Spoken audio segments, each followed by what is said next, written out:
Welcome to my channel, Yvette and Nelson. Thank you so much for agreeing to do this, to tell your story.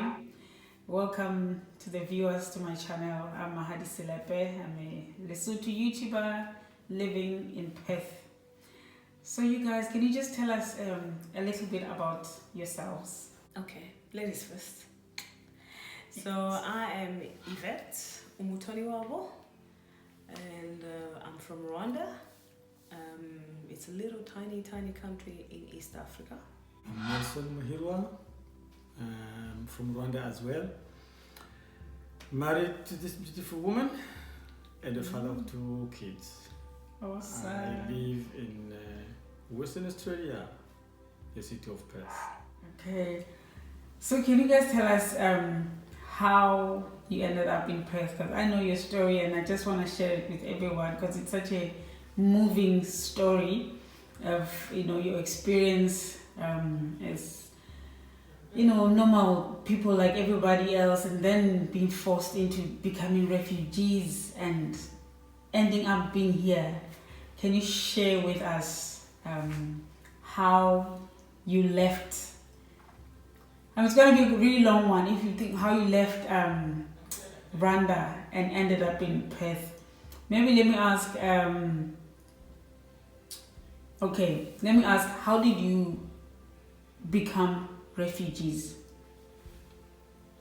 Okay, oops, that's a question. Very well. Yeah.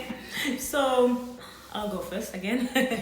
So obviously we said we are from Rwanda, and in 94, but the first refugees in Rwanda actually were there within Rwanda in 90, because that's where the war in Rwanda kind of like started. But it was more at the skirts of Rwanda, so not in the middle. It was just happening on one side. And but the people from that side then were, what do you say? The northern part, they were displaced. They were displaced. Okay. So they kind of like became still within the country. Within the country. So they became refugee in their own countries. And I think they were put in there was a refugee camp. They came, no, not well organized. They came to the outskirts of Kigali in one area and they camped there because they had left their properties, their homes where the rebels wanted to, had occupied. So they couldn't survive in there because so many were being killed, so they decided to come closer to the city of Kigali, one of the furthest suburbs. And that was from the north part of Rwanda, where the war started. Okay. Yeah. So those were the first Rwandans who were displaced in this century, if I can say. No, not century, maybe the last 2 or 3 decades. Yeah. And at the end of the Cold War, that's what they say, because the war started in 1990. But there was also another wave of refugees in 1960s. From Rwanda, that this war is a result of that one. I see. Oh my goodness. Okay. So we are the refugee of what happened in 94. Okay. So in 94 there was what is known as the genocide. I keep saying what is known as the genocide because the reason I keep saying what is known as the genocide is because it's political. Like if you look at the definition of the genocide, it is said, in my own word, not from word by word from the dictionary, but it is said to be when a group of ethnicity or people that believe the same thing are being targeted and killed. So it's a group that's being targeted and it has to have been planned. Whereas what happened in 94 wasn't really planned, even though the majority of people that were targeted during that time and killed were the Tutsis. But initially, that's not what was going to happen. And, people got very pissed off after the plane got shot down, the president plane got shot down, and they started killing everyone, And so their plan didn't go as per plan. So that's why I say it because that's what the world say, that's what everyone recognize it as. But knowing what the genocide really means and having been in Rwanda when it was happening, I do know, that it was a massacre, it was a killing, but it does not represent what the genocide mean in its true words. Yeah, I would have to say something on that issue. Yes. It's a very contested how can I say, discussion on this issue, and they even set up rules to prohibit discussion. So in Rwanda, it's not allowed to discuss on that. You'll be accused of negation of genocide, or you'll be a revisionist, and so you need to just keep quiet and just leave it. It's worshipped, if I can say. In other words, it's something that is sacred. They even ended up calling it genocide against Tutsis, because before it was genocide, what the UN accepted was genocide, Rwandan genocide. Yeah, the killing that targeted one group of people in an attempt to wipe them out. That's what we saw in 1994. But prior to that, as Yvette said, the rebel group that had attacked were the Tutsis, who were the product of the refugees who were created, if I can say, in 1960s, when Rwandan acquired independence, and the Tutsis who were ruling before were kicked out, and with violence as well, because they may not have wanted to leave power easily. So there was really a lot of chaos and a lot of fighting, and these former rulers were sent out. That's what the history book says, many of them. Even the history that we lived, or our grandparents have lived, that is the one. Tutsis have been dominating, ruling the whole country, and they were a minority for many years before colonial powers came.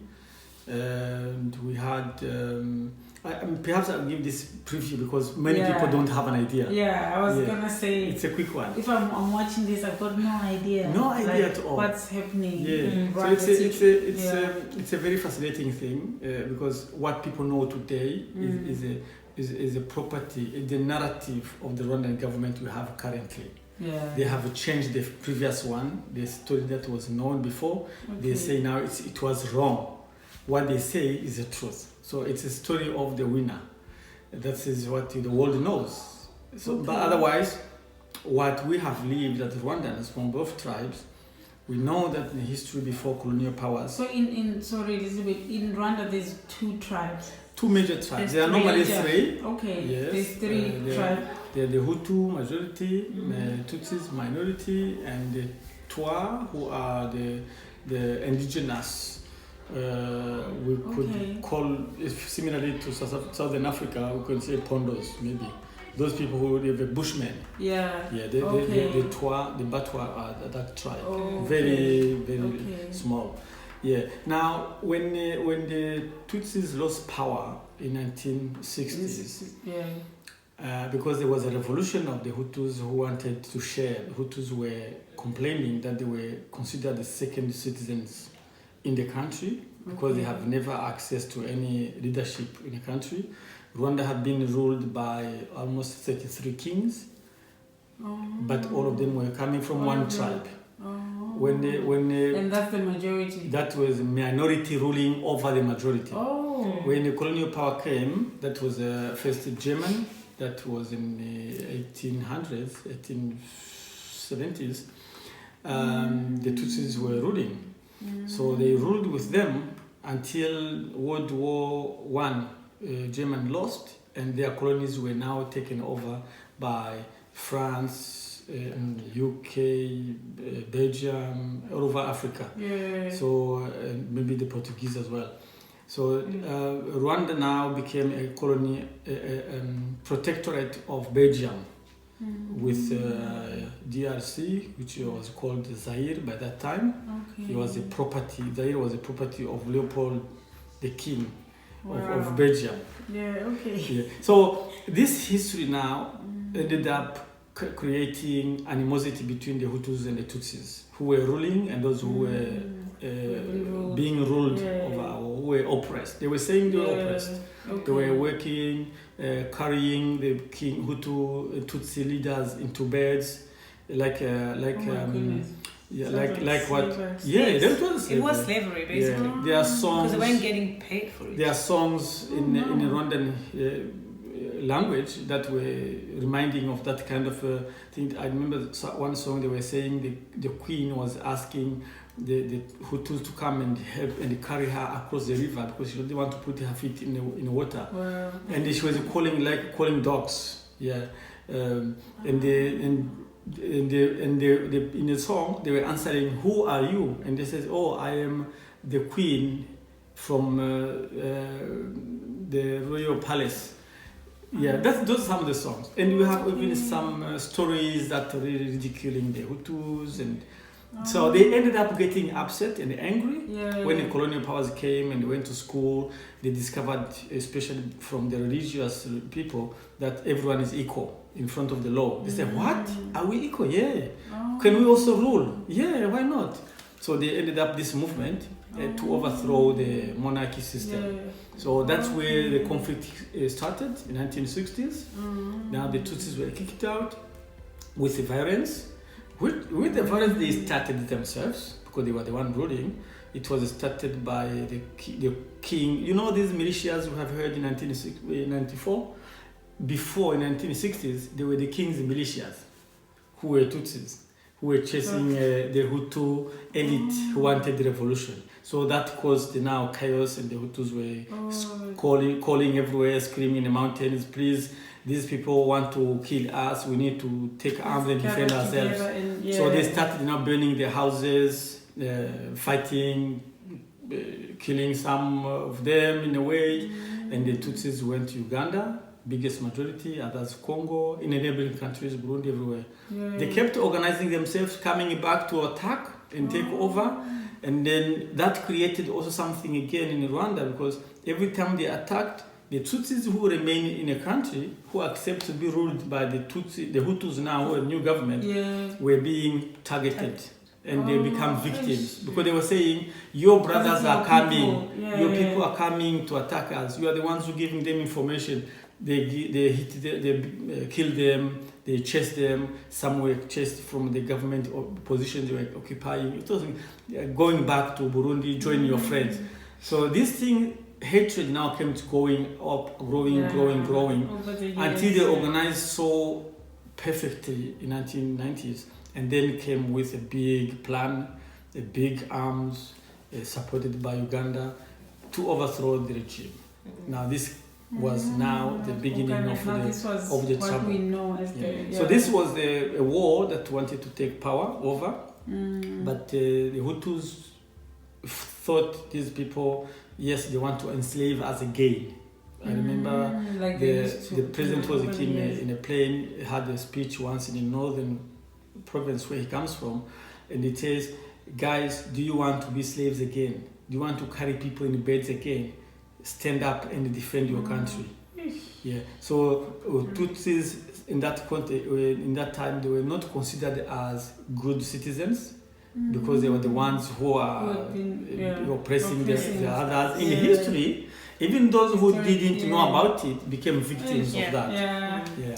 So it's really something that goes around, and in 1990s, as Yvette was saying, they came over attacking, supported by Western media, and what is amazing, within 4 years of war, they never managed to cover the whole country, to take the whole country, which is just 400 kilometers across, basically, from north to south. But after they got to power in 1994, 2 years later they attacked Congo, which is 99 times, almost 100 times bigger, and they captured Congo within 13 months. Can someone understand that thing? Yeah. So that war was supported by the West. That's what made it possible. Otherwise, it was really impossible. Now, the killings, some people say it's revenge killings that prompted to end up becoming genocide. But in my view, in her view, in many people who say it has never been planned. Now, if genocide has to be a planned thing, that one was never planned, because, yes, Rwanda, they will tell you, and they will even cry that it was planned, but they have never managed to provide those evidence of planification to international court. They have never, because there's nothing, they can't find it. So, but they want to make sure the world believes that it was planned, so that the world believes that it's true. Otherwise, it's a spontaneous response to the killings of the Hutu leaders, Hutu president.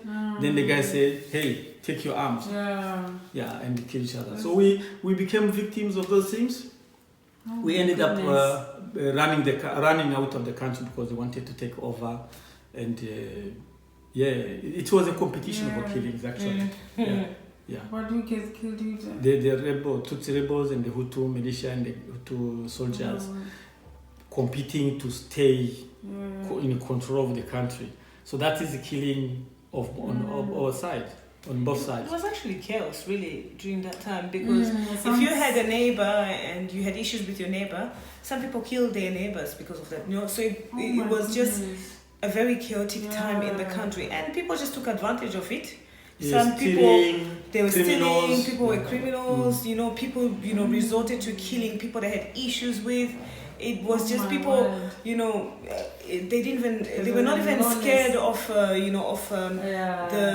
the police or the military anymore. Nobody was scared of them anymore. They were like, I'll shoot you too. So it was really bad. It was really bad. It was so chaotic.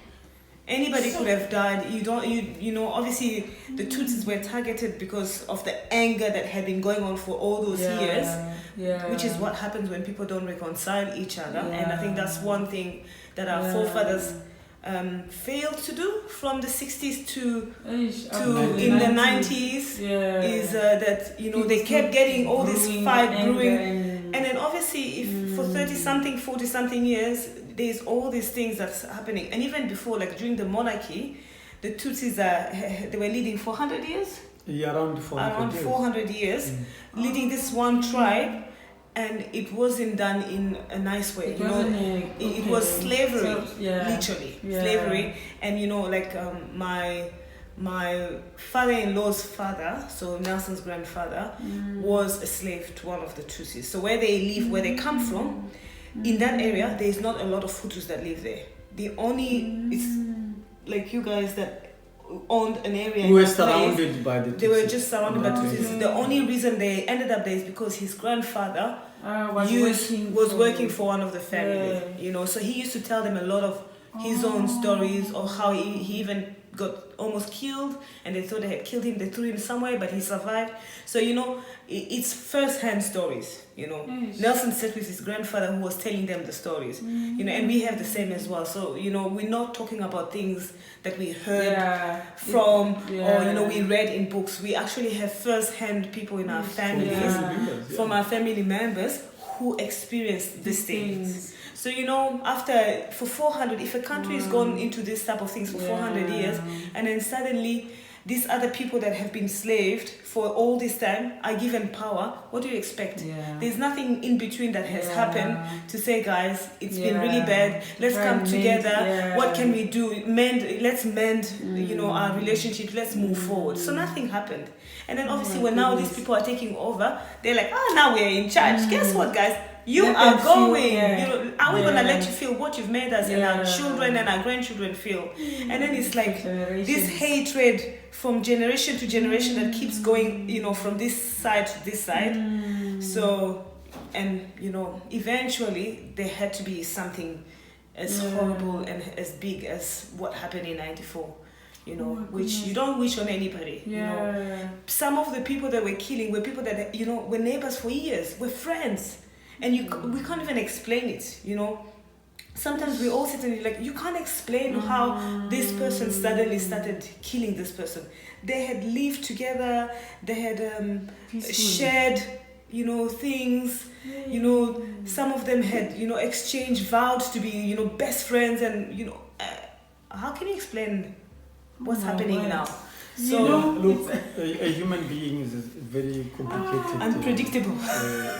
And for me, I'm just thinking. I'm looking into with a Christian. I'm just thinking evil spirits. It's like out of nowhere, people are just this hatred, this rage, this, that they want to pass through. So when it's an anger that have been kept for too long, bottled until it's erupted. Because it's by people. It would be by people who didn't actually experience it themselves. They were children in the 60s, Yes. and then in the 90s. If you ask today, Rwandan government and their supporters who keep this government in power, why was this genocide carried out? What Hutus who killed the Tutsis wanted? They have never tried to discuss this and they analyze what are the causes of this. They don't want to go into that area. That's why I was telling you they put rules into place to stop people from discussing in the Rwandan constitution. So we are still sitting on a time bomb. Yeah. Can happen anytime again. Oh my goodness. So when was it when you left the country? When you actually felt unsafe, not safe enough to stay there? So for me, because I was still living at home, so we lived in Kigali. So Kigali is the capital city of Rwanda, and that's where everything kind of like started in '94 because the president's aeroplane that was crushed. Is that what shot down? Was not too far away from where we lived. It wasn't too far. So and where we lived. So to go into it in details, my dad had passed, but he was in the military in Rwanda. Okay. As a doctor, but in the military. So we still lived very close to the barrack. So when he passed, did he have anything to do with what was happening, or he was killed? He was actually killed by the Tutsi. Yeah. They were ambushed during the 90 war. They were ambushed and he was shot 7-8 times. Oh my goodness. They were in an ambulance, and then as they were fleeing the ambulance, he got shot with his best friend. They both died together, and some people survived who were able to luckily, retract their bodies. So at least we had bodies to bury, whereas in many other cases that doesn't happen. So we were very lucky in that way, and so we were living in an area where it was a target. So we very soon after as the killings were happening, we had to leave because there were shootings happening. People had actually already what do you say? They had holes in their house. I don't know how they call it, banks or something. Like to protect to go inside and protect happens, in case of bomb, to hide. So it was a very unsafe place for. So for instance, it was so unsafe that for some reason my mom always parked her car in the barrack and would walk down to where we lived. And one night, the rebels were shooting bombs into the barracks, and the bomb fell like a few meters away from where mom had just parked her car. So when we fled in a car with no back window because it had just been shattered. Yeah, so we had to put just something quickly so we can move. And it just happened quickly. I remember mom would always go to the barrack because that's where you would get the news, what's happening around. And so every morning, without fail, because people had stopped working, it was during the holidays, there was nothing, everything it was in shutdown. And so she would wake up, go to the barrack to hear news of how everything is happening. Are we still safe?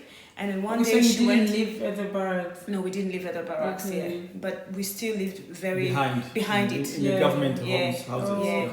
And so she went, it was around lunchtime, I remember she came, she did not even get inside the house. She came, hooked the car, and then we ran to see why she hooking the car, like why is she not getting inside the gate. And then she said, everyone in right now. Wow. So some of us didn't even have shoes because we didn't like to wear shoes. So I actually fled with no shoes on, and we literally just how like many that. Were you guys?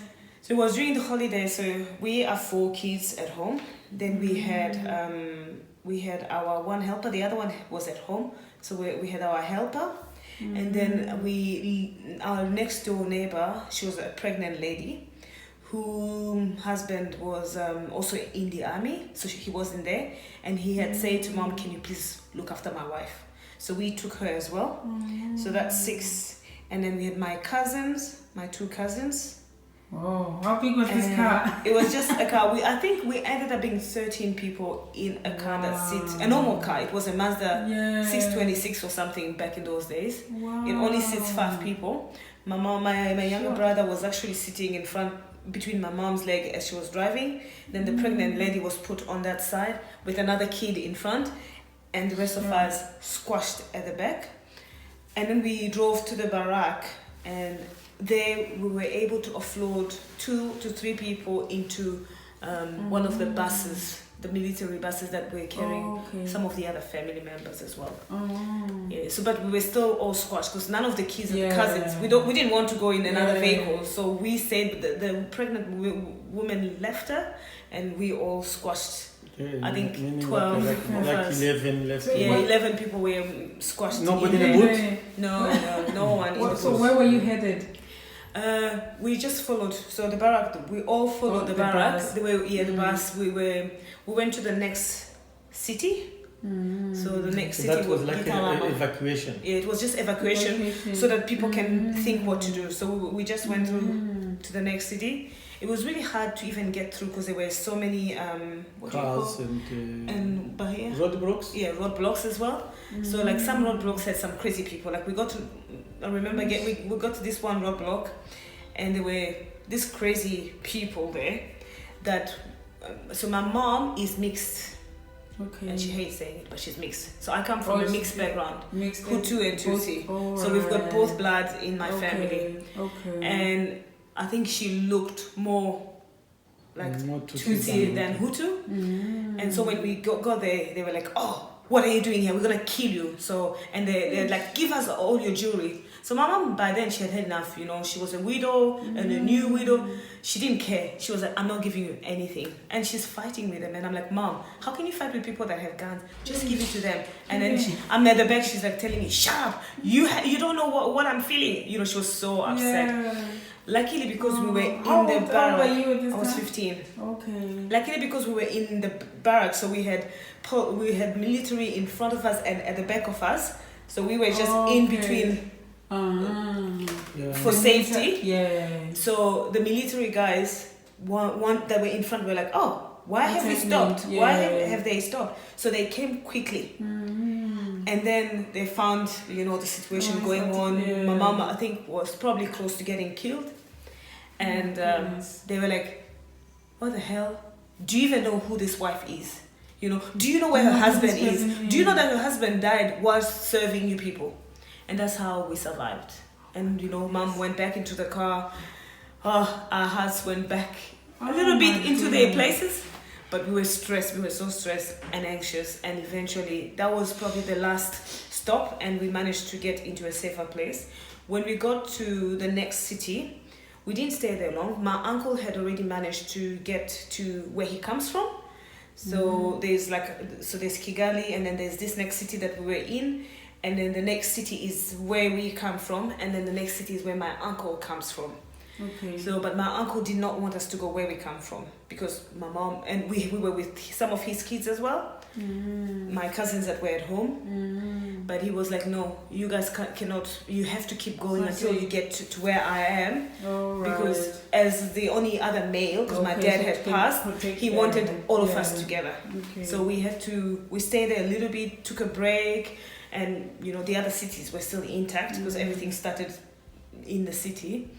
And we ate. We were hungry, so it's so funny. Because how long was the journey? A couple of hours. I don't know. It was probably a couple of hours. It feels like a lifetime. It feels like a lifetime. So this is a place that would normally have taken from Kigali to Kongoro? No. From Kigali. Tarama was 1 hour. Yeah, but from Kwikeza in Nyabugogo. Oh, just in the city anyway. Yeah, but it's so the that would be place. Usually how long it would take? Probably 10, 20 minutes? 10 minutes. So a journey that would normally take about 10, 20 minutes took us over an hour. because of all the roadblocks. There was, there were people everywhere, cars everywhere, the chaos and roadblocks. So it took us a long time. So I'll probably say we got to that next city 2 hours later, but it felt like a lifetime. But how did you feel during this, like that journey? How were you feeling inside? I was feeling very anxious. I've never felt that anxious in my life before. It was. I felt even now. Sometimes, every time I think of it, I feel like it's not real. I always feel like, I've taken a deep sleep. I took a deep sleep one time, and then I dreamed. I had this huge dream, and part of me feel like it did not live that life. So it's still very unreal to me, even though I know I've lived it. But I still can't put the two together. Like, I'm like, did this really happen? So I struggle with that one. Like, I always feel like it's a dream, a bad dream that, I've woken up from. But then I know again that it did happen because I was there. So we got to the next city and we ate. We thought we had food in the car. This is the funniest thing. It's funny now because when my mom came back, she told our helper at home, because we were just seated going to have lunch. The table was set, and then she just said to the helper, pack the food in the boot. So now everyone is stressed. She just put a pot of boiled beans. She did not put the food. So when we go to the other city, we are thinking, we have food. Just when we opened the boot, there was only a pot of boiled beans. All the other food she had forgotten. That tells you of all the stress and panic. Being told, get in the car, That time bombs were falling every day. That as well, in the city. So, and you could hear the shootings on top. So we didn't know, anyway. So we ate beans. These were the best beans ever. And I didn't eat beans. I hated beans so much. But that day, I ate beans, boiled beans with nothing. I ate them and they tasted so good. And eventually we had to proceed our journey until we reached where my uncle was. So that was the first leg. First time you actually... the first leg of the journey started leaving home. So how did you leave Rwanda?